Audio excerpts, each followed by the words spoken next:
Hello everybody, and welcome to another edition of 4.0 and below, and an unboxing video of a bunch of Bronze Age Daredevil comics. Now, this is making me a little nervous. Postman dropped this off today, and the biggest problem with this package is I wasn't really sure which side was up. I'm going to assume that side's up because of the label. But when I got it on the porch, it was on its side. And when you picked up the package, the contents were a little loose. And I'm remembering rightly, the photos of the comics on eBay, they were not bagged and boarded. And so I could have 61 issues of confetti in here. So, yeah, we're going to cut this open and see what we got inside. So stay tuned, and we'll get back to you right after the funny cartoon noise. Oh, this does not bode well at all. Nope, not at all. Oh, boy. Okay, well, I got them all out of the box, and all things considered, that could have been a little worse. I think what we're going to do right now, I think we're going to go ahead and bag and board these, kind of go through them and see what kind of shape everything's in, and kind of go from there. So yeah, once again, stay tuned, and we'll be right back after these commercial messages. Well, as we sort them all out and kind of lay it out, the damage isn't near as severe as it could have been. By some miracle. And as we get them out and kind of lay them down, they're sort of laying down a little flatter. I thought they would have been stacked possibly for forever, since the mid-70s. But it's kind of cleaning up pretty good. So, like I said, so far so good. There were a few Silver Ages in there, some 50 centers and a bunch of 20 centers. So yeah, this is like 69 to probably 80 on the run, hit and miss here and there. There's not a lot of like the big keys, like there's no bullseyes in here. And I already had the Electra stuff. So like I said, that's not too big a deal, but here's some fun facts. For those of you that are unaware, which I'm sure there probably aren't many of you, but for those that are, if you're looking for the second printed appearance of the Wolverine, look no further than Daredevil 115. Because basically he has his cameo appearance in Hulk 180. And then, there it is. There's an advertisement. Sorry for that shadow. It's set up very well. So yeah, so there is the second appearance of the Wolverine. So I guess you don't need those Hulk 181s. So save you a couple grands. Pick you up a Daredevil 115 instead. Okay. Oh, well, it wasn't as bad as it first appeared to be. Went through all the books, checking, making sure all the value stamps are all present and accounted for, coupons and stuff like that. The covers are a little beat up, but the interiors are in pretty good shape. Obviously, I knew it from the get-go when I first, came upon this lot on eBay. Looking at the photos, I don't think these things have ever been bagged and boarded in their life. I think they were just someone's books they kept in the closet forever. And I think they kind of cherry picked the good ones and sold them off separately. But that's okay. Like I said, a lot of that stuff I already had. And these big lots, it's kind of funny. It's like sometimes you find some, they just kind of dovetail into what you already have, almost perfectly, with no repeat. So it's like at the end, it was kind of a no-brainer. So it was a grand total of 69 books. I think I got them for about $3 a piece, all said and told, shipped, and yada yada yada. Like I said, that package was a little frightful, but yeah, no, I'm pretty happy. The books are in good shape, and again, it speaks to the completist freak in me.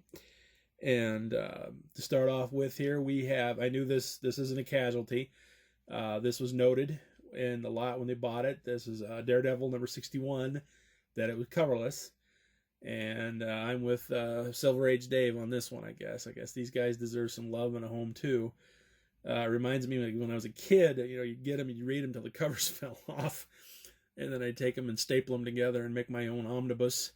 I remember I had a Teen Titans one. It was about yay thick. And I think I had an Avengers one that was about that thick. And then I had a Hulk, and it was about that thick.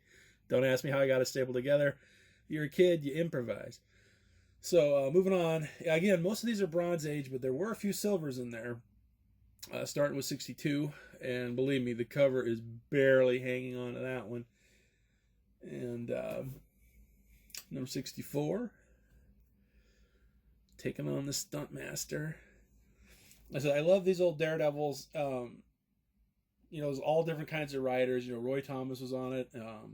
Steve Gerber wrote it for a while too. But it's the main grab is the art of Gene the Dean Colan, which I just think is great. 68. I love that cover. Look out for Crag. And number 70. City in Turmoil, City in Flame. Oh no! On number 87. And it's like everybody's got goals for their collections and stuff. And one of my goals is I wanted to get Daredevil complete from when the Black Widow joined him. I think it was either issue 90 or 91 up through Born Again. And so... And this lot is a big help into meeting that goal. So obviously it wasn't 91. It was 80. It was 80 or 81. I'm sorry. Oh boy, my brain is mush. I've been looking at way too many comics lately. And Mr. Fear, let's see, number 94.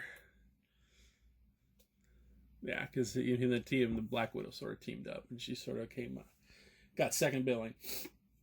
95. Oops. Doing the Man Bowl. The Daredevil's Rogues Gallery was something else. 96. But yeah, no, it was a lot of fun.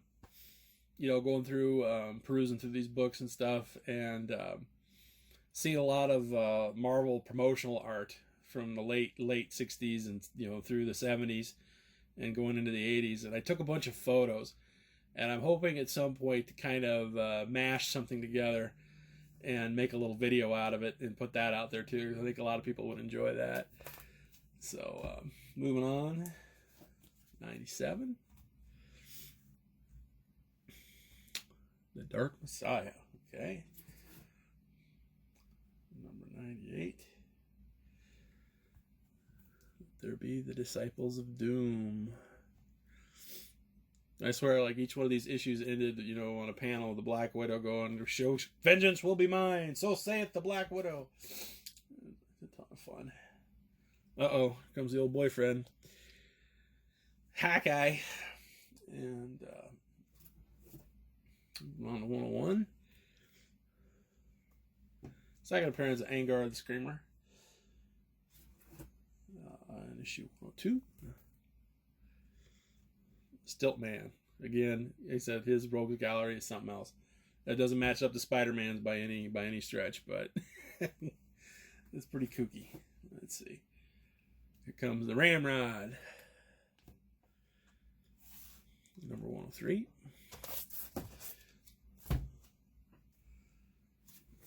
104. Speaking of Spider-Man's Rogue Gallery, taking on Craven. Looks like Natasha's in some trouble there. Skip to 106. I have 105 already. That's like the second appearance of Moondragon. And 107, they're fighting Terex, not to be confused with Terex the Tamer. Guest starring Captain Marvel. Move on to 108. And the old Beetle costume. I love it. It's like a bucket and suction cups. You can't go wrong with that. So, 109. It's like Necra and the Gibbon. Love it. Let's see, 110. Or the Mandrill, not the Gibbon. Forgive me. My brain is mush. The Mandrill. Yeah, the Gibbon was another Spider-Man villain. The Mandrill is, yeah, he's got like a pheromone. He can control women, if I remember right. Okay. 113. The Gladiator Strikes Back. 14. Gratuitous cameo appearance by the Man-Thing.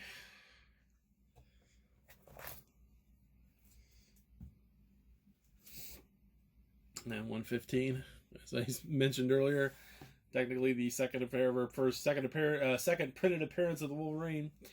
Another thing that I love about these old Daredevils is they really lean into these box covers. I just love it. It's like the great logo and then just the little snapshot of the action. Good stuff. 116, taking on the Owl. 117. Mind Tap. Okay. 118. Featuring the Circus of Crime. Yeah, I was really worried about these when I first opened the box, and I guess, is that technically a spine roll? Stuff that's just kind of been stacked up and it's just got that curl to it, but I got them out and unstacked, and they all just kind of laid down nice and flat. And you get them all bagged and boarded up, and I don't know what it is. This plastic sure makes them look pretty. But 119. So, and again, like I said, they're full of little dings and nicks and tears and stuff, but they're presentable, they're readable. Like I said, that could have been a complete disaster coming out of that box, but no, I said it's kind of a miracle. 121. Taking on the Dreadnought. Foggy Nelson, Agents of S.H.I.E.L.D. Would you want to read that? I would.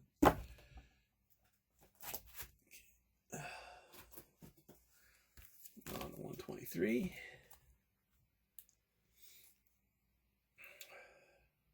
How about a Holocaust? You bet. 125. Vengeance Cries the Copperhead. I think at this point, the Black Widow was done. We did get introduced to the Torpedo. He kind of bounced around a bit. I know he wound up in ROM where he met his untimely end. Spoilers, sorry. But 127.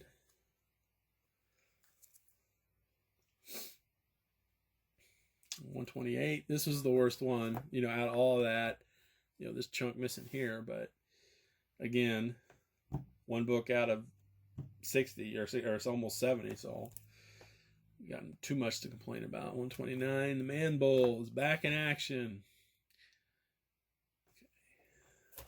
Okay.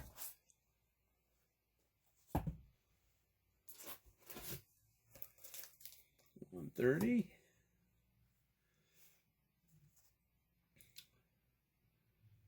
Again, we're missing like 131, 132, which I think is the first appearance of Bullseye. So again, there's a few minor keys in here, but nothing too major. But I wasn't too worried about that because a lot of that stuff I already had. So 134. Oh, Uri Geller. I got to back up and talk about this dude for a bit. He was sort of a preeminent mentalist and psychic back in the 70s. He'd show up on on the daytime talk shows and everything and bend spoons until the amazing Randy kind of pantsed him on Carson. And then you really didn't hear about Uri Geller anymore after that, because he was a big old fraud. 134. 2 against the Chameleon. Whichever way I turn, I'm doomed. Okay. 135. The Jester. Another one of those villains that kind of seemed silly, but he really wasn't. 136.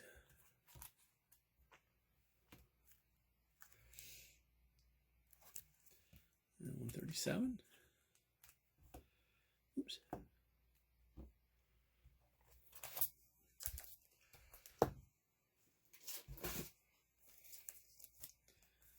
38. Yeah, John Byrne did the pencils in that one. It was pretty good. So yeah, again, I cannot praise Gene Colan's art enough in this book. It was really good, and later Frank Miller took over on the penciling and then the writing, and that was equally good. But here's the Beatles back again. God, I love that suit, and it's like the Gladiator too. 142. What am I talking about? Oh, Frank Miller. Frank Miller's art, he's like so close tied with like Claus Janson, and believe me, that artwork is fine. It's really good. But there's like a couple issues that were inked by Joseph Rubinstein that are so good, you guys, and it's like, oh, if only. But what we got is fine.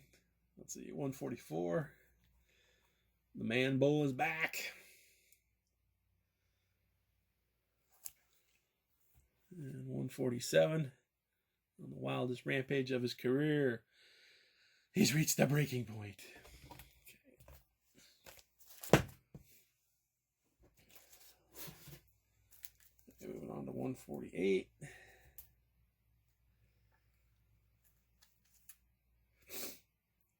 And 149.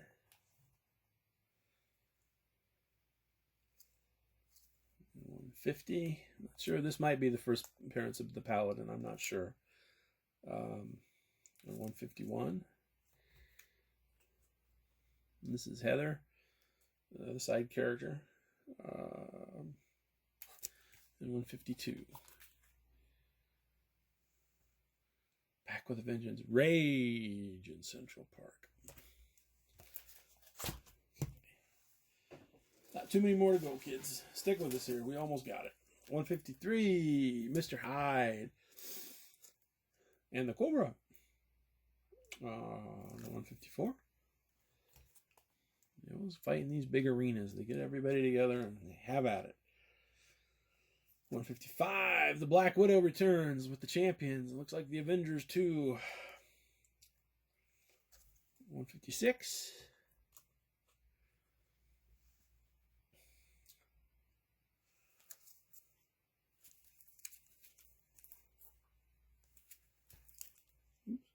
I got that order. Forgive me. And then we jump to 162.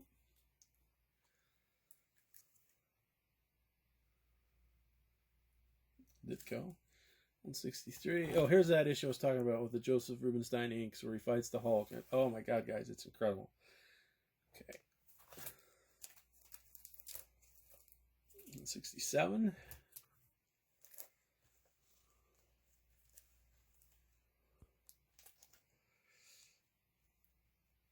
And then this is kind of when Frank Miller took over the writing, and we got the whole Electro saga in there, and I already have those, but I did not have this one, so 182.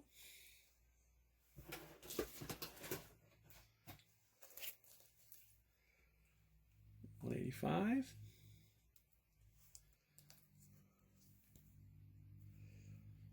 186.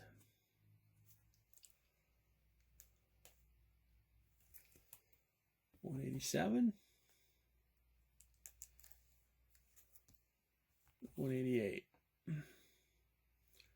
Black Widow's new costume. Kind of dug that costume. And